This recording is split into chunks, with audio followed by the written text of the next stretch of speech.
Members of the Joint Convention, I present to you the Governor of the great state of Michigan, Gretchen Whitmer.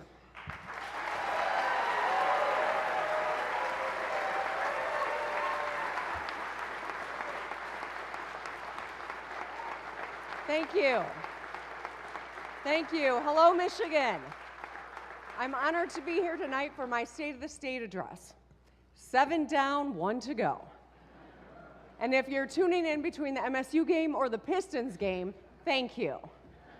To Lieutenant Governor Garland Gilchrist, Attorney General Dana Nessel, Secretary of State Jocelyn Benson, these are hard jobs, and we are serving in tough times.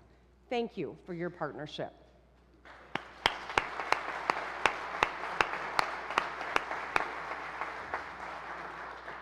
To the outgoing Chief Justice of the Michigan Supreme Court, Elizabeth Clement, thank you for protecting our Constitution and upholding the rule of law.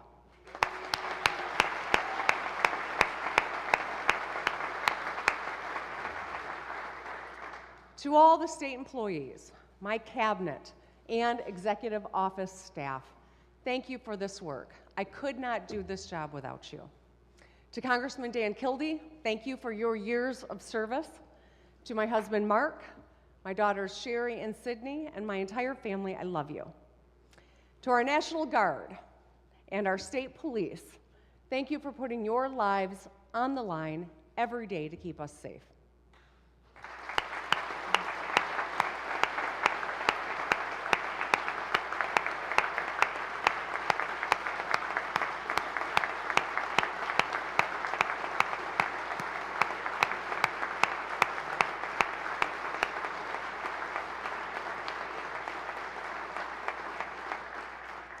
So to my friend leader, Winnie Brinks, and her husband, Steve, I want to tell you a little bit about each of the 4 leaders tonight.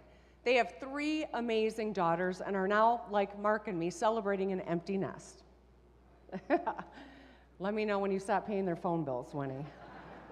To leader Eric Nesbitt and his wife, Tricia, who are expecting their 3rd child this Easter. Congratulations.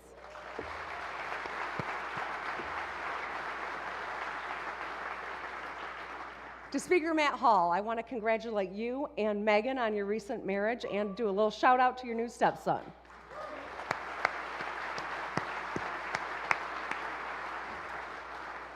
To Leader Ranjiv Puri and his wife Nidhi, are proud parents to 3 young boys, and I'm hoping they're going to be Lions fan, unlike their dad who's a secret cheesehead.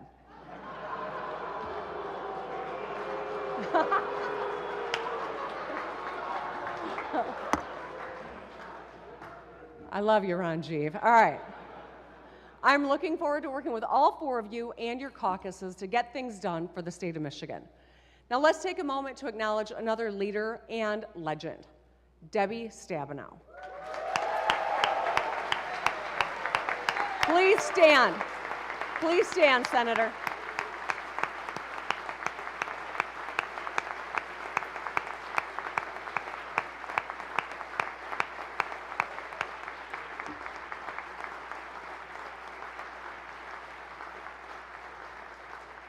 Over a lifetime of service as a county commissioner here in Ingham County, a state legislator, Congresswoman, Michigan's first woman United States Senator, you fought for farmers, you protected our Great Lakes, you championed equal coverage for mental health. You are an incredible trailblazer who has made real difference in people's lives in Michigan. And so tonight, in honor of your service, I am pleased to announce that we are renaming Constitution Hall just across the street, the Deborah A. Stabenow Building, in your honor, Senator.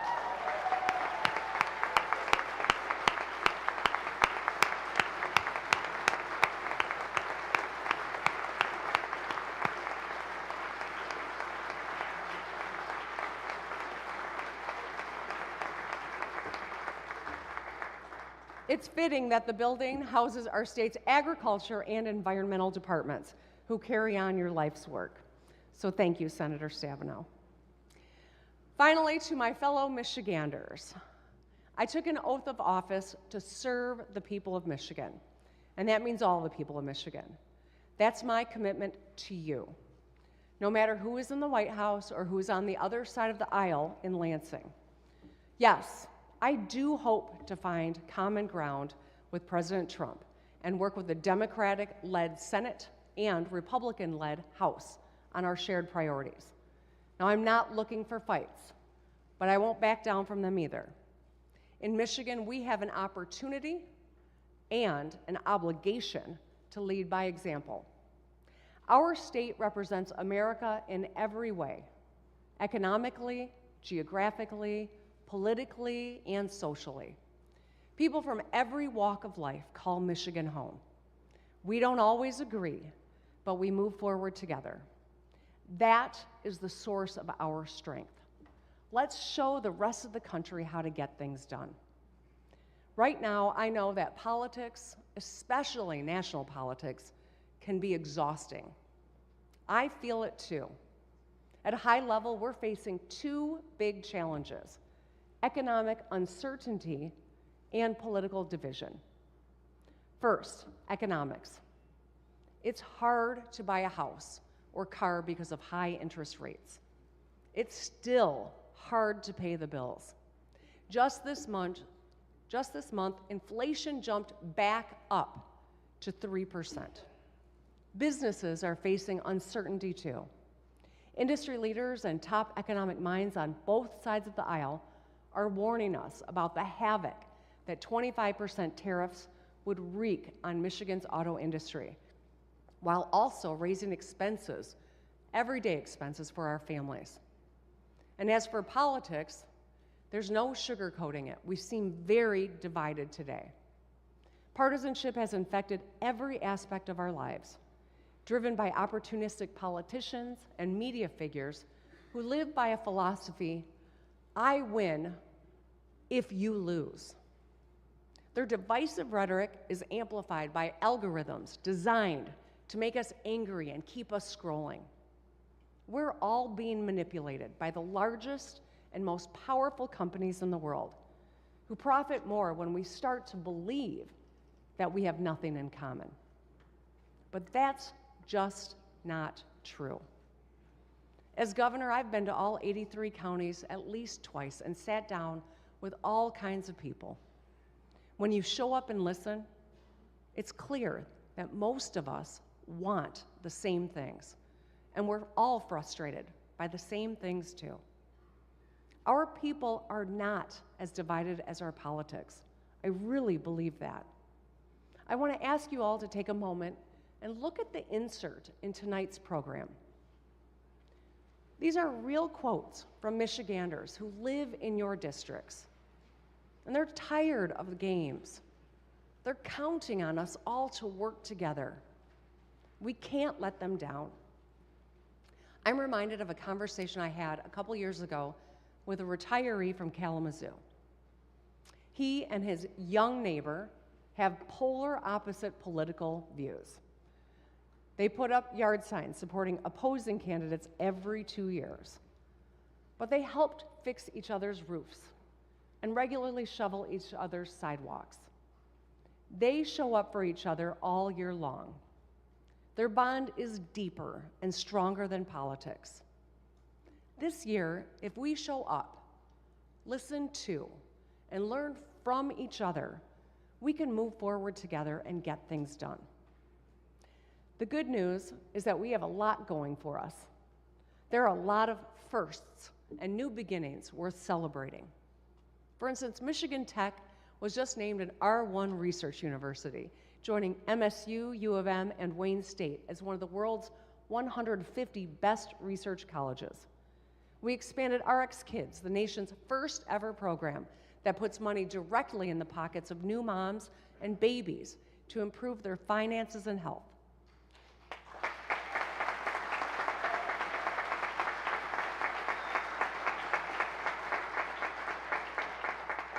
We broke ground on the Jones-Secchia Children's Rehabilitation Hospital in Grand Rapids, the first of its kind in Michigan.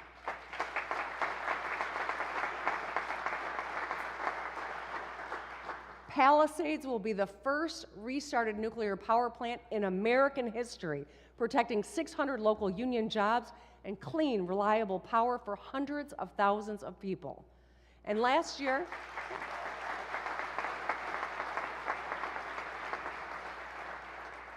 And last year, Detroit reopened Michigan Central, hosted the largest NFL draft ever, and grew its population for the first time in 67 years.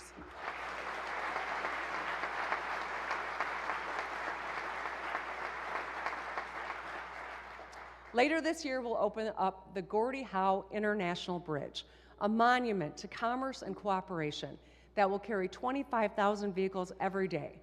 2 decades, 3 administrations in the making. I'm proud that we're going to get it done this year.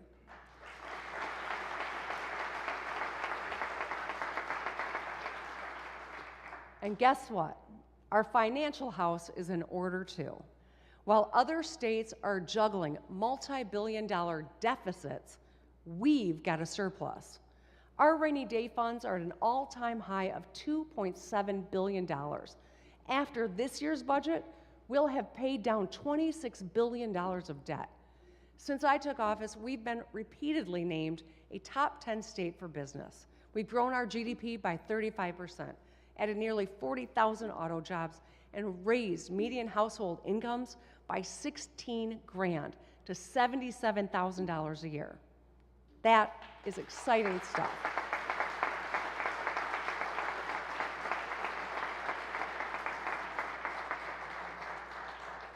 But ultimately, the state of the state isn't about lines on a chart or metrics on a spreadsheet.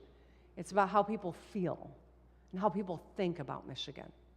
Tonight, we'll center their stories and recommit ourselves to building a Michigan we can all be proud to call home. My fellow Michiganders, the state of our state is strong, and it's on all of us to make it stronger and kinder too.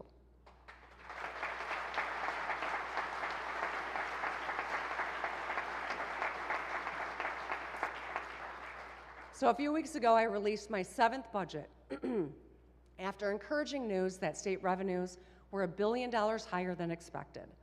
Michigan is on the move because Michiganders are hard at work. Let's show them that we are too, with a balanced, bipartisan budget by the end of June that's focused on the fundamentals.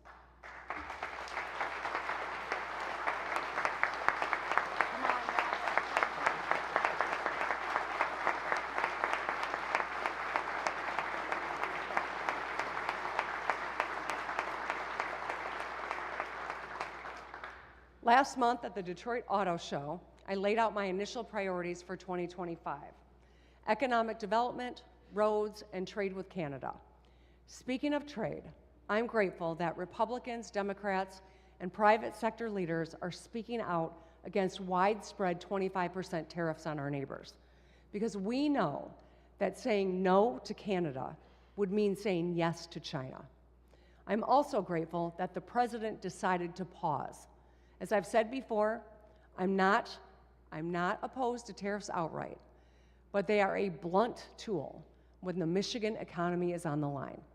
25% tariffs on everything would slow down construction, shutter small businesses, lead to layoffs in the auto industry, and cost Michigan families an extra $1,200 a year at the store and at the pump, because companies will pass their higher costs on to the consumer. It would be a disaster. But don't just take it from me. A few weeks ago, I asked Michiganders directly.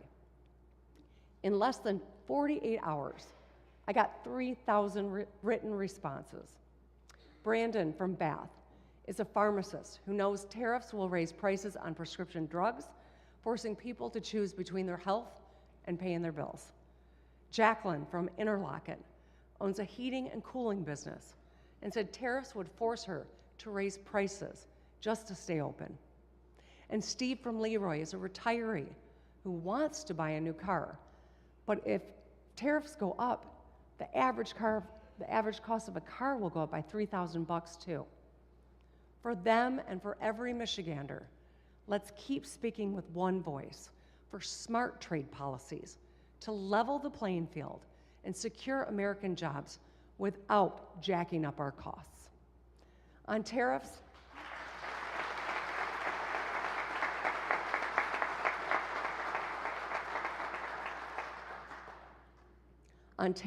and every issue, Michiganders expect us to work together in Lansing because that's how things get done. As a legislator, I served in the minority for 14 years. That means this is my 21st state of the state, my God. I often partnered with my Republican colleagues, including on Healthy Michigan, our Medicaid expansion under the Affordable Care Act that covers hundreds of thousands of people. As governor, I've signed 6 balanced bipartisan budgets and nearly 1,500 bipartisan bills, 1,000 of those under a Republican-controlled legislature. My North Star has always been collaboration. That's what governing means. You work with anyone to get things done.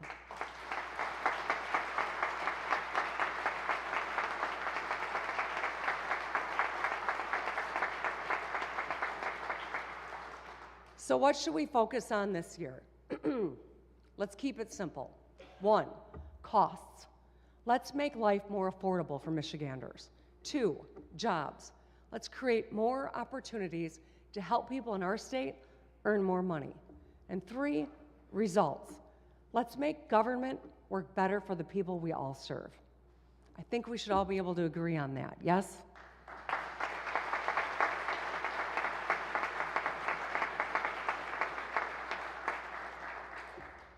Lowering costs is our top priority.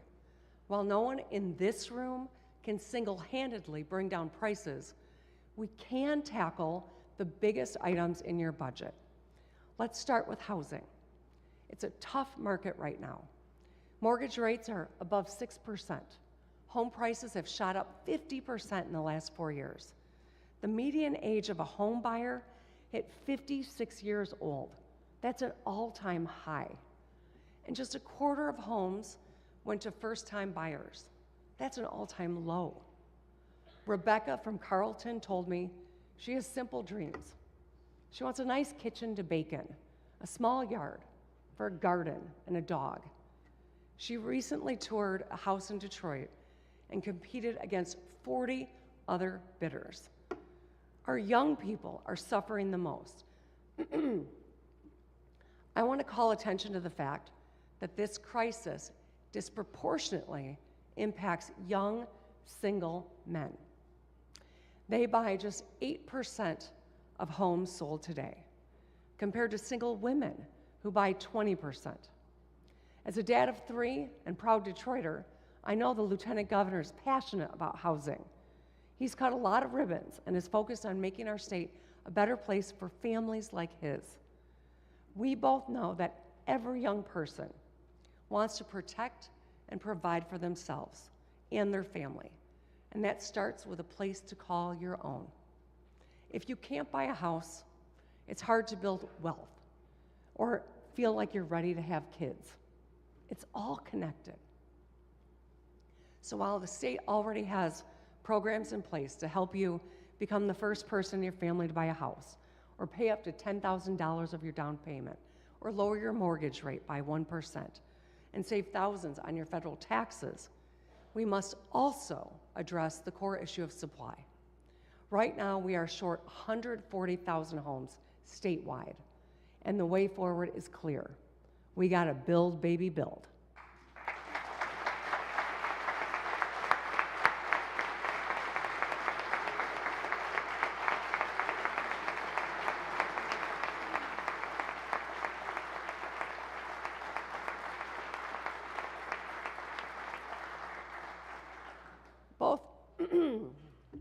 Both Texas and Minnesota built more housing and drove costs down. Bright red Texas and bright blue Minnesota have done it. We can too. MISTA has been doing their part with 2 years of record-breaking years. This year, let's do it again. Let's invest $2 billion to build, buy, or fix nearly 11,000 homes. This year, let's make the largest housing innovation investment in Michigan history. Getting this done will create more than 10,000 construction jobs, lower costs, and help more people achieve the American dream. Let's get it done.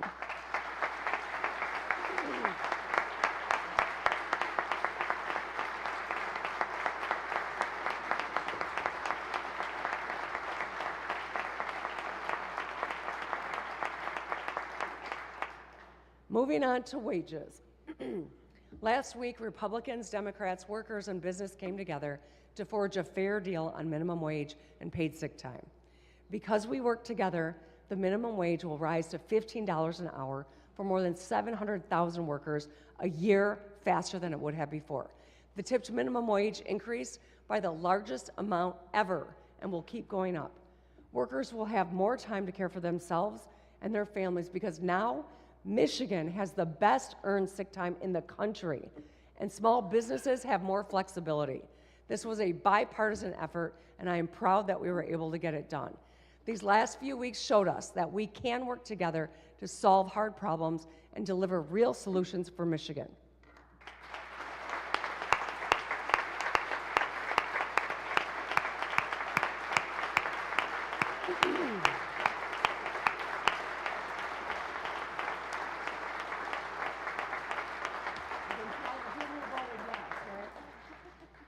Another big cost a lot of people bear is health care, including medical debt.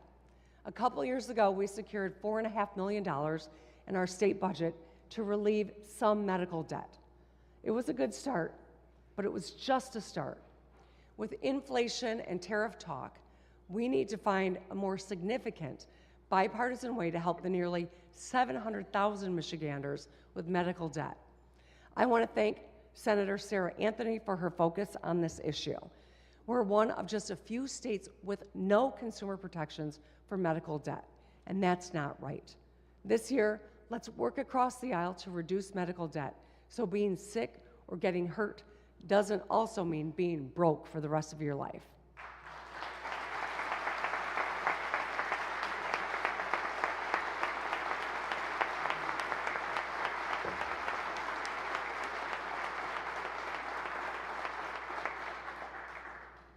Now let's talk energy. Everyone's eyebrows raise when that first winter utility bill hits. A few months ago, Republicans and Democrats came together to do something about it. Led by Representative Helena Scott, Senator Sam Singh, Rick Outman, and Veronica Kleinfeld, the legislature expanded the Michigan Energy Assistance Program, or MEAP, which already saves about 50,000 households more than $700 a year. I was really proud to sign this bipartisan expansion, which could save 335,000 more Michigan families hundreds on their energy bills. Next, one of the two certainties in life, taxes. Forgive me, I am getting over a cold, if you can't tell. For too long, the working class have paid more than they should. In 2023, that changed when I signed legislation to roll back the retirement tax and quintuple the working families tax credit. This year,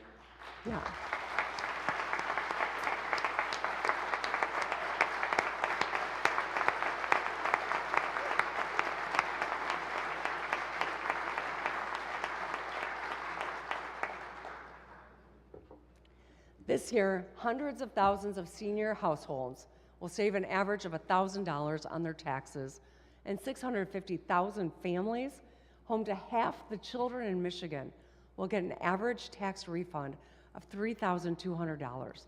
I want to thank Majority Leader Winnie Brinks for her work on both these common sense changes.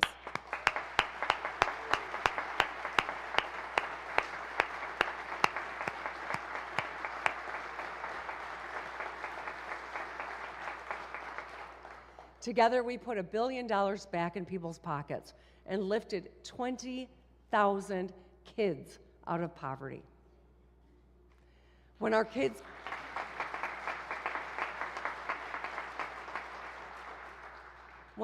get a great start, they get a good foundation to build a good life.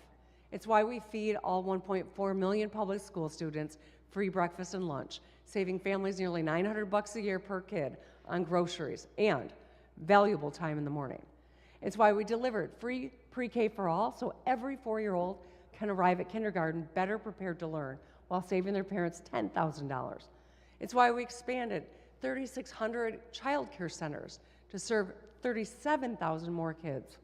But we still have work to do. Connor from Kalamazoo is an engineer, and his wife is a nurse. They both work They have 2 kids and still struggle with the high cost of childcare. Connor says it's one of the big reasons why a lot of his friends aren't having kids at all. I want to thank Representative Carol Glanville for her leadership here. If we want to grow our population, we must continue expanding affordable childcare. This is pro-family, pro-child, and pro-growth policy. Let's get that done too.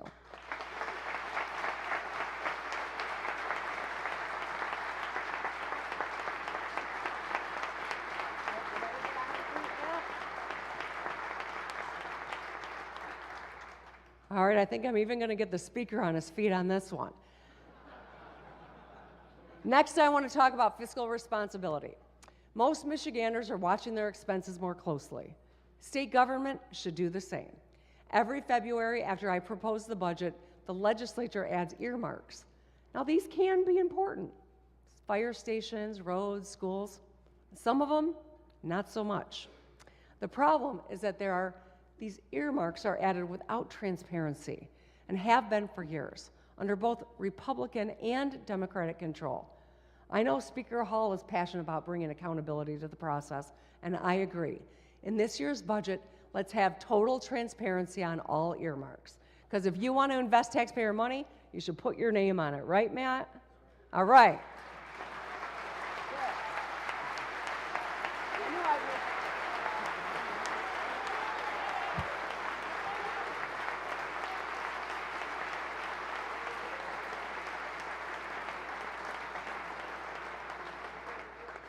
I mean, if they can do it in DC, we sure as hell can too, right? Now let's talk about jobs, starting with making it as easy as possible for Michiganders to get the skills or education they need to earn more money. Over the last few years, it's exactly what we've been focused on and what we've done. We boosted career and tech education, giving students hands-on experience with wood, metal, power tools, and computers in high school so they can land a good job after graduation. In this year's budget, let's work together to make the largest investment in career and technical education ever. In 2021, we launched the Michigan Reconnect, a bipartisan program offering anyone 25 and older a tuition-free associate's degree or skills certificate at their local community college. Today, more than 200,000 Michiganders have taken that first step. In 2022, we created the bipartisan Michigan Achievement Scholarship, lowering the cost of a bachelor's degree by up to $27,500. Today, more than 56,000 students are already saving thousands of dollars. I want to thank Representative Samantha Stecklaw for her work on this.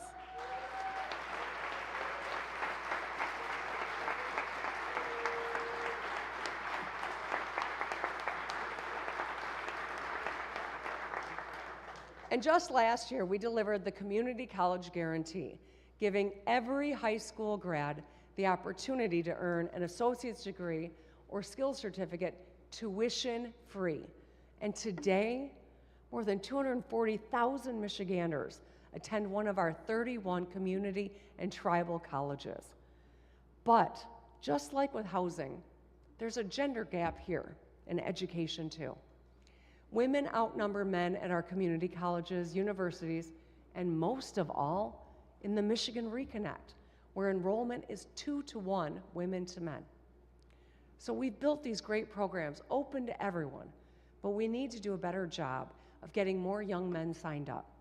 And that's why soon I'm signing an executive directive that will make an effort to reach more young men and boost their enrollment in higher education and skills training programs.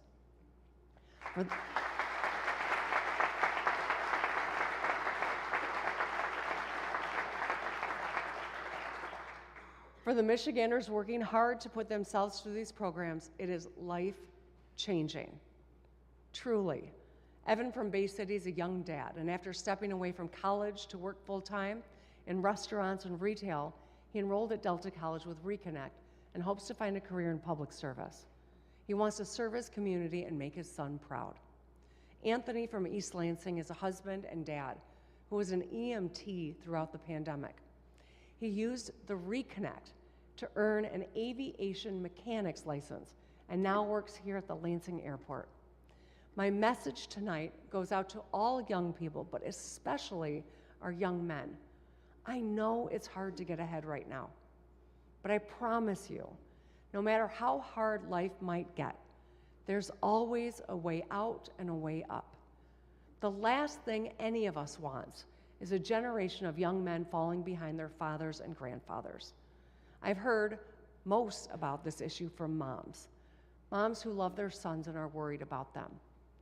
And to the women out there who are succeeding after decades of having the deck stacked against you, I see your resilience, and I will never abandon my commitment to equal opportunity and dignity for everyone.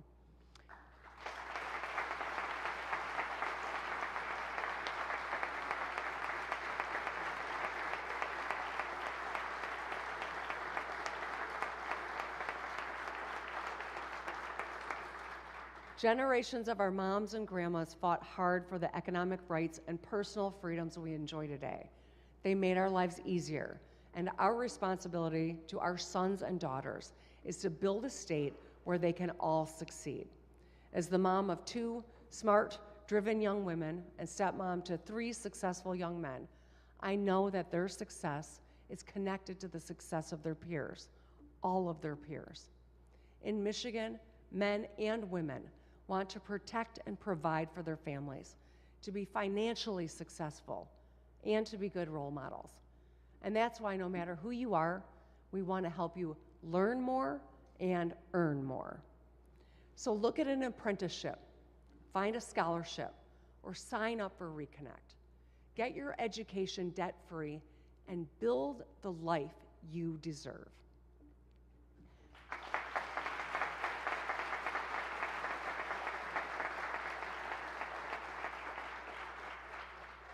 Training the next generation of workers is also critical to our national security. Last year, we partnered with the U.S. Navy and Macomb County Community College on the Michigan Maritime Manufacturing Initiative, training hundreds of workers in Macomb County to build submarines. The first class of workers will be graduating next month, and they're ready to build the biggest, baddest ships that keep our nation safe. But there's another, go ahead, Mai.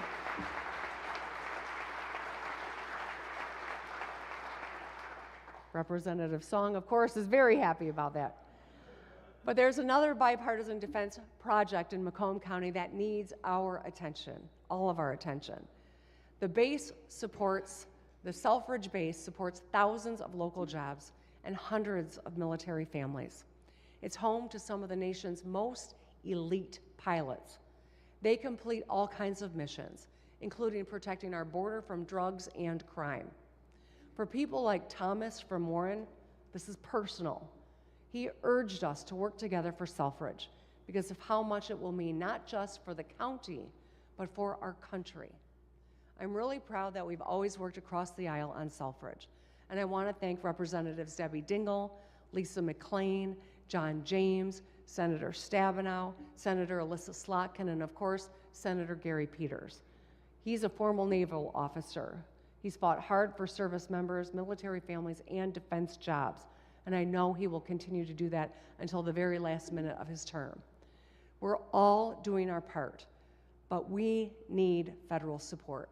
And that's why when I was in Washington, D.C. on Saturday, I spoke with Defense Secretary Pete Hegseth about supporting a fighter mission at Selfridge. Let's support our brave men and women.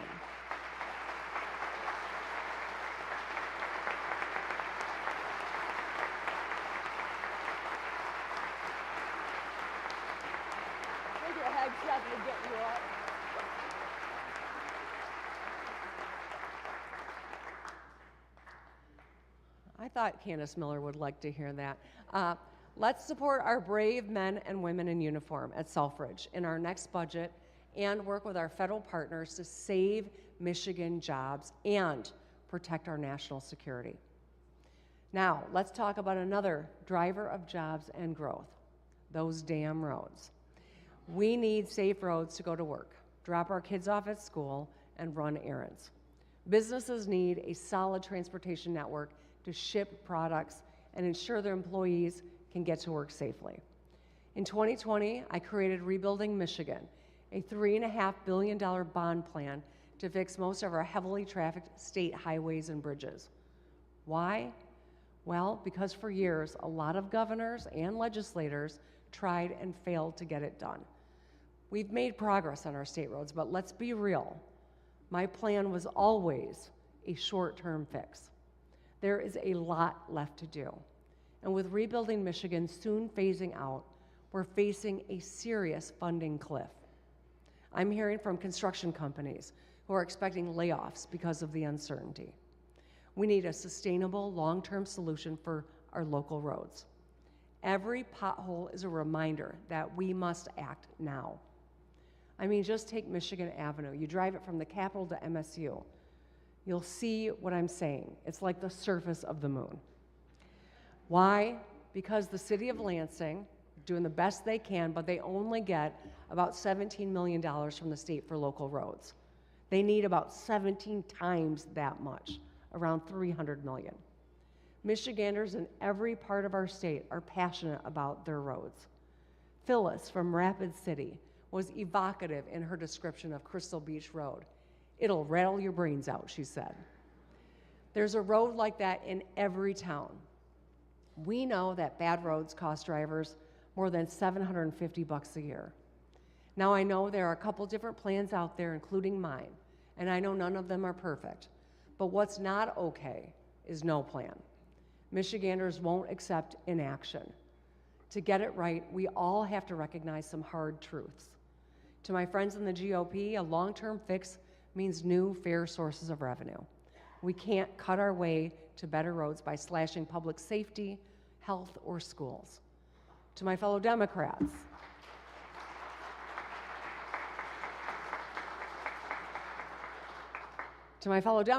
cuts will need to be a part of the solution. All right, some claps over here. I mean, to the business community, we can't put this on the backs of the middle class. For all of us,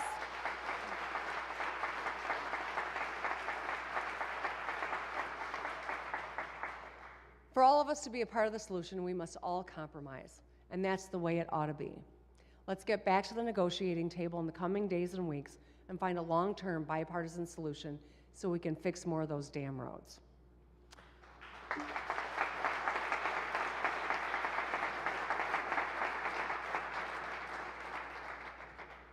So the third big priority for 2025 has got to be results.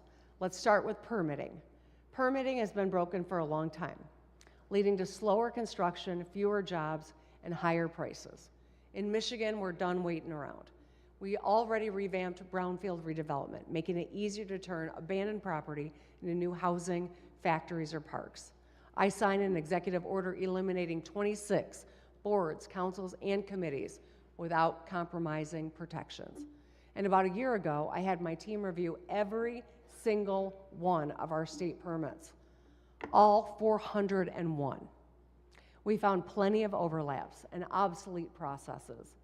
This year, I'll instruct state departments and agencies who've missed their deadlines to refund any permitting fees that we can under the law.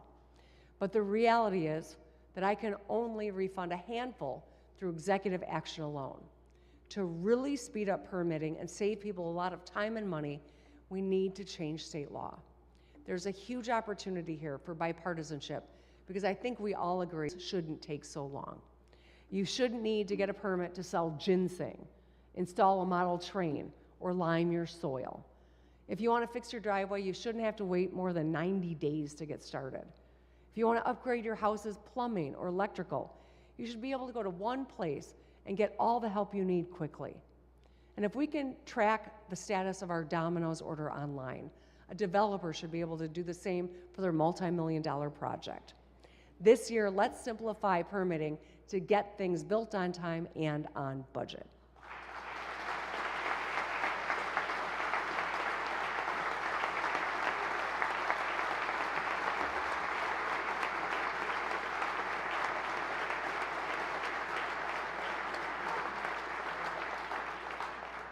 Moving on to licensing. A lot of our licensing rules and requirements don't make sense.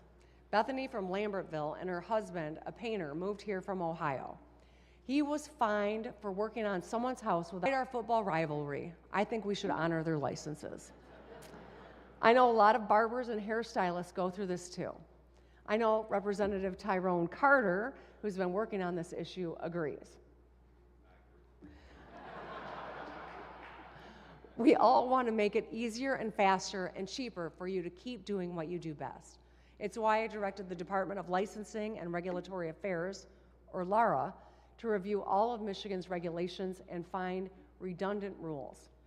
They proposed eliminating duplicative exams, honoring trade licenses, giving entrepreneurs more flexibility, streamlining reporting requirements. I can enact some of these changes alone through executive action, and I will, but others require a change in state law.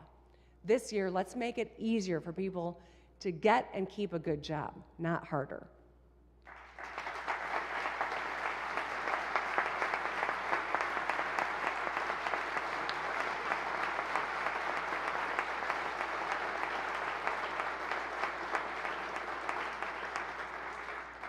The last area where we must demand better results is in education. Since I took office, we closed the funding gap between schools and we built up our campuses. We raised teacher pay, cut retiree taxes, and trained thousands more educators. In my budget, I proposed $10,000 investment into every child in every school. We've done a lot of good, but here are some hard truths. Just 24% of our fourth graders can read proficiently. The same percentage of eighth graders are proficient in math. I get that this is a national trend, but the reality is we invest more per pupil than most states and achieve bottom 10 results. We spend more and we're getting less, and it's not acceptable. For our kids, let's do better. Let's face our literacy crisis with the fierce urgency it calls for. Late last year, I signed bipartisan legislation to use proven science of reading strategies like phonics. It's how a lot of us learn to read, and we should get back to it because it works. These new laws also require schools to test for dyslexia so they can identify students who need extra help early. I want to thank Representative Matt Kolazar, Senators Jeff Irwin and Dana Polhinke for their leadership here. Additionally, my education budget this year centered on the SMART plan, or students, metrics, and results with transparency. I propose targeting investments into schools where most kids are falling behind, changes to get funding into classrooms faster without bureaucracy, and more transparency to notify parents about performance. This year, let's pass a smart education budget and get our kids on track for the bright futures they all deserve.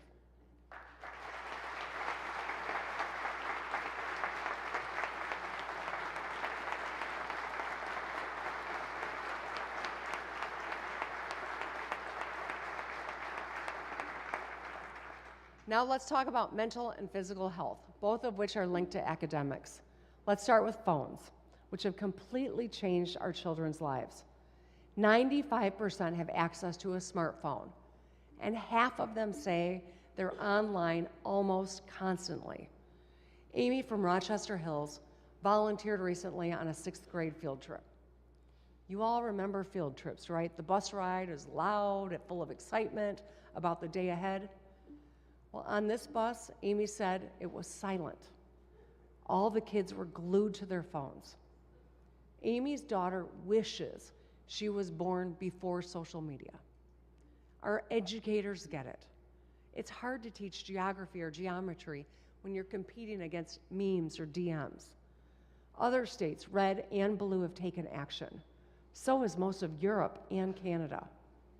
I understand the need to be connected to your child, but we can do better. This year, let's pass bipartisan legislation to limit the use of phones in class.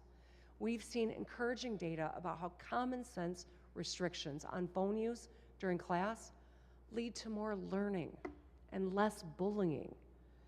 Kids listen, they raise their hands, they make more friends, they talk during field trips. 3/4 say they feel happy or peaceful without their phone. That's what school should be all about. And finally, let's talk about vaping. About 14% of high schoolers use vapes. We all know that this addiction has long-term risks that starts early. 90% of smokers begin before 18. If we don't act smart on vapes, we risk our children's health and futures. That's why in my budget this year, I propose closing a long-standing loophole and taxing vapes similar to how we tax cigarettes.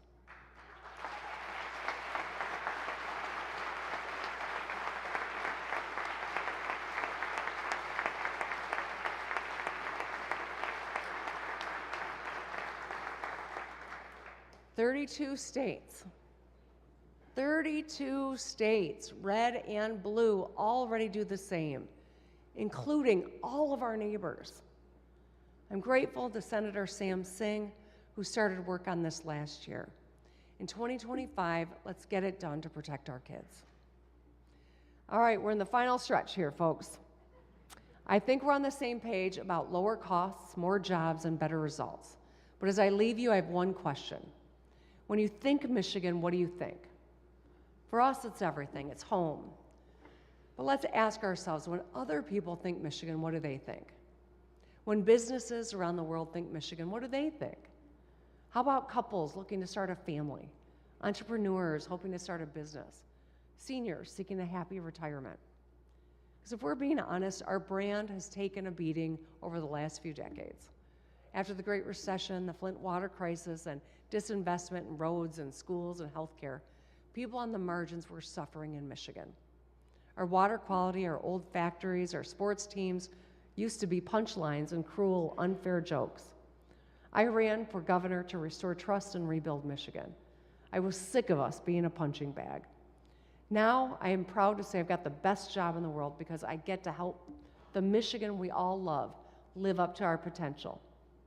Over the past 6 years, we've reinvested in the fundamentals and brought manufacturing back home. We lowered costs for families, and our young adult population is growing faster than 45 other states. Our Lions are winning. I didn't have anything to do with that, but they are winning.